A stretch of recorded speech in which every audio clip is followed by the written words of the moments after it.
Hey folks, welcome to today's video. You know, it is the time of the year where people who grow plants, whether they do it just in their garden at home or whether they do it in a nursery setting like I do in my backyard and like many of you do in your backyards, or for those who are aspiring to do it in their backyards, this time of year people are thinking about overwintering their plants, because the main concern this time of year going forward into the winter is keeping your plants alive through the months of cold weather. And you know, depending on where you live, if you live in a more southern climate where the winters are a lot milder, or if you live in a more northern climate where the winters are more harsh and longer, it may depend on how you go about covering your plants or caring for your plants, or even what plants you have. But today, I want to show you how I do it here in Zone 7, very far northwest Tennessee, exactly how I do it. So there's a couple of things I want to show you and make you aware of that might help you have a more successful winter overwintering your plants.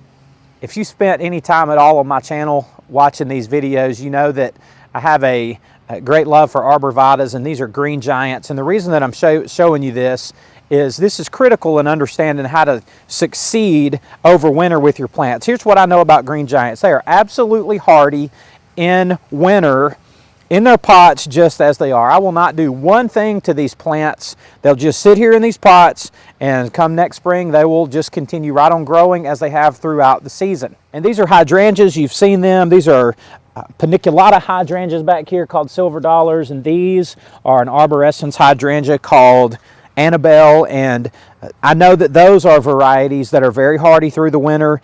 They will survive in these pots just fine, and I will do absolutely nothing to these either. Over here we have astilbes, we have hostas here, and this is crazy how these things have turned this yellow color since they've frozen, but they're just getting ready to go to bed for the winter. But hostas, more oak leaf hydrangeas over here. If you swing around to the other side over here, there's peonies, and again, I'm experimenting with those. I've never tried to overwinter those, but hopefully these will do okay in pots. It remains to be seen, but we're going to try it. More hostas and then all of our baby plants. But what I know about all of these plants that I have is that they survive winter just fine in a pot, and come spring they will flush out, no problems, no worries. You don't have to do anything whatsoever to any of them. And this is a perennial here called dianthus, and this is another dianthus over there. And what I want to show you is that almost, well not almost, all of the plants that I grow are hardy in my area, in my growing zone, and I know that they overwinter in pots fine, because I've had enough years of experience to know that the dianthus is great, the hostas are great, the hydrangeas are great. All the ones that I grow overwinter in pots just fine. And you might be surprised to know that I will do absolutely nothing to any of these plants. They're just going to sit out here in the rain. If it snows, in the freezing cold, we may get down to 0 in the winter, maybe our absolute coldest we get, but they're just going to sit here. I'm not going to do anything to any of them. Now, one thing that you'll do to overwinter some of your plants, depending on what plants that you have, you guys know that I grow a lot of hostas, and I don't know, I've got several dozen of these hostas that are really nice in these trade gallon pots, and these were brilliant green 2 or 3 weeks ago, but the freeze has killed them back, and hostas die back to the ground. And since they're a plant that dies back to the ground every winter, I'm going to take all the hostas that I have and just pull them up in, you know, something like a ponytail, and just cut all of that foliage off of there. If you don't get rid of all of that foliage, what's going to happen is it's just going to die off to the sides, which is fine. It's not going to hurt anything. But come spring, when you probably have other things to do in your nursery besides tend to the winter's dead foliage, come spring, you're just going to have a dead mess hanging all over this. And in the spring, I would rather have something that looks like this, where new growth is going to be emerging, instead of trying to clean up fall and winter's mess. So I'm going to take all of my hostas and cut the tops out, and it's just a good tip to kind of have you ahead for next spring. Now, these are all perennials called coral bells that we just bought these in on my previous video. I showed you guys these, and we are actually going to cover these for the winter, but what I'm showing you here on a very small scale can be adapted to absolutely any size, smaller than this or much, much larger than this. You cover tens of thousands of square feet of plants doing this, or you can cover just a few feet like I'm doing here. This is maybe 40 square feet or something that I've got here of just a few hundred coral bells. But since these plants are so tender and they're very small, they're very young, and a little bit more fragile because of that, I'm going to cover these up with something that's called a low tunnel. I'm going to show you how to do this and talk a little bit more about why we do this as we go through this video, but a couple of reasons why you want to do this.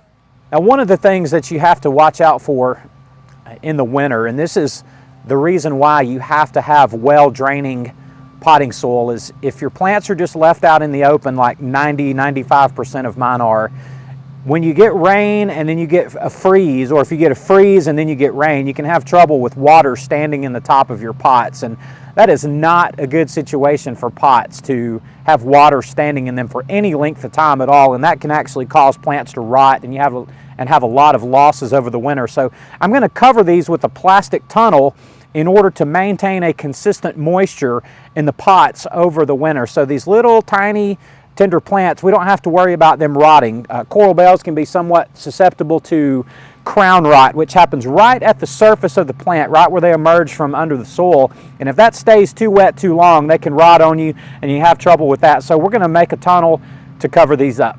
A second reason why it makes sense possibly to cover some of your plants is it helps with temperature extremes. Now, under a low tunnel, it doesn't keep it warm. This is not a proper greenhouse that's heated or anything like that. It's just a plastic cover. But your temperature at night, when you have your coldest weather, it's going to remain just a little bit above the outside temperature inside this. It's not that a tunnel is insulated and all that, but it's going to keep frost off your plants for the whole season. It's going to be 5, maybe 10 degrees warmer inside the tunnel than outside the tunnel, and that seems to help some with overwintering and managing the extreme of temperature, at least just a little bit. Now, what I have in my hand here is just a piece of concrete reinforcement mesh, and this is used for pouring concrete slabs of any kind, but it also makes a great frame for a high tunnel cover. And you can buy these just like this. This is probably, what, 6–7 feet tall, maybe a little bit over 7 feet tall. At your local building supply stores, your box stores carry these, and you can just take the end of it and stick it down in the ground, and those will poke right through your ground cover just fine. And those holes won't amount to anything. They won't give you any trouble long term. Once you get that stuck down in the ground, you can stick it down in there with your feet. It'll bend right over, and I just use these markers here on my ground cover to know that these go over about 4 feet, something like that. And once you get it over here on this side, you just continue with the same thing and stick those in the ground and just push them down in there a little bit. It's pretty simple, and that makes a nice piece of frame, and we'll put 2 or 3 more here to finish this out, and I'll show you what that looks like. So as you can see here, this is not even 3 feet tall. I don't know exactly how tall, but you could put taller plants under this than these if you had them or if you needed to, or you could make your tunnel taller than this with longer stretches of wire. But it's a pretty simple thing. It took us probably 5 or 6 minutes to do this, really simple. And once you get that done, then you got to cover it with plastic. So we'll get the plastic cover on it, and I'll show you that and talk a little bit about that.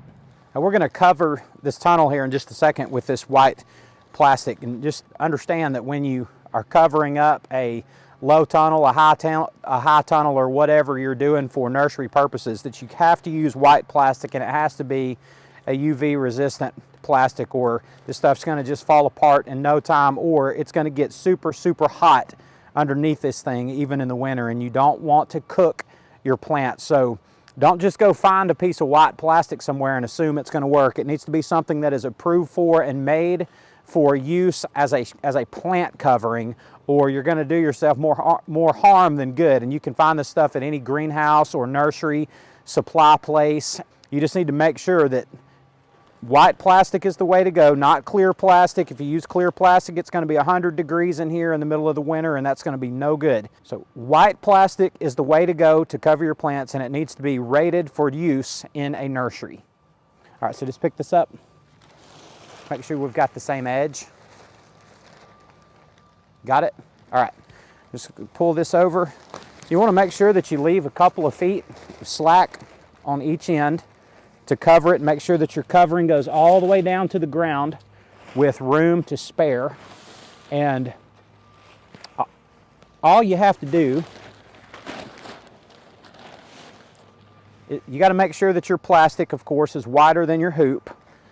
And you're going to just take anything with weight and lay on this edge along the bottom here just to cover this. Hand me that board. So you can take anything from a board to potted plants. You could cover these edges with brick. Look, this is a pretty crude thing to set up. I mean, you can do this with anything. You can set up a couple of sawhorses and run a piece of wood between them and just cover it. You don't have to use this. Just use what you have to cover your plants, and make sure that you've got the edges secured on the ground so it'll hold up and not fly apart when you get wind. And these things will hold a little bit of snow on them. I mean, you know, you may have to rethink how you do this. If you're going to have feet of snow on it, it make it collapse. But these held up last year at our house, and we had maybe 8 or 10 inches of snow at once last year. They did just fine, no worries. This is stronger than you think it might be. But don't make covering your plants harder than it has to be, even if you've got a lot of plants. So this is the way that we do it. They stay nice and moist in a high tunnel like this, and they'll stay moist all winter long. If you even have to water these during the winter, it'll be maybe one time, and you can just open it up, water them, then close it back up. You maybe let it dry in there a little bit before you close it back up. But all in all, it's a pretty simple thing. So we just take this plastic, cover it up, and they can just sit just like this until your weather warms up. Now, if you're using a large piece of plastic like I am, it may be wise to make sure you have some help. If there's any wind at all, these things are like a sail, and they will grab this plastic and blow it all over the place and make it very hard to work with. So just be aware of that. If you're on a very calm day, you can probably handle it on your own without any trouble. And also be aware that when you cover plants like this, that if you keep these covered, and here comes the wind, let's see what it does. If you keep your plants covered like this through the winter and into the spring, this is going to cause them to wake up in the spring a little bit sooner. And that may or may not be a good thing. When they start waking up sooner, that means that you're going to have plants that are flushing out and are looking nice well before your frost date gets here. So it may make them a little bit more susceptible to a late freeze, but if you just leave them covered, they should be fine. And I've never had any problems with that myself, but it's just something to be aware of. But this type of plastic setup makes a great overwintering setup to protect plants, particularly young plants, for the backyard grower. I hope this has been helpful to you in making you feel better about overwintering plants. Remember, plants have to be hardy in your area. If you've got perennials or other plants that die back in the winter completely, cut all of that old growth off. It's not going to serve you any good purpose. And then you've got your low tunnels that you can build. Again, you don't have to use a frame like this. You can do this any number of ways. Just you have to have a piece of plastic that's securely fastened to the ground and it seals around the edges pretty good. That's how you retain moisture. But if you try some of these ideas, I think you'll successfully overwinter your plants without any problem. Hey, this is Savvy Dirt Farmer. Thanks for watching today. I love y'all, and I will see you on the next one.